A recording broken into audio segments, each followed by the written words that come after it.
В Боумском ущелье из-за ливней сошел сель и затопило трассу. Об этом сообщают очевидцы. По их словам, машины не могут проехать, образовались заторы. На месте работают спецтехника и спасатели МЧС.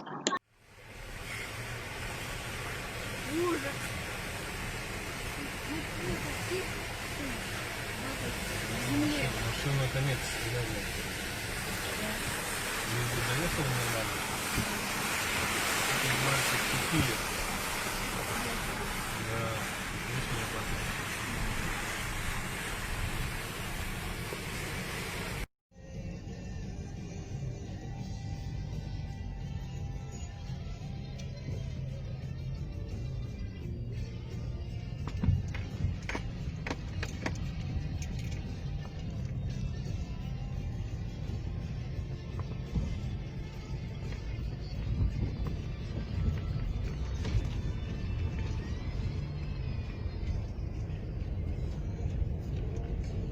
Плывем, плывем, плывем, плывем.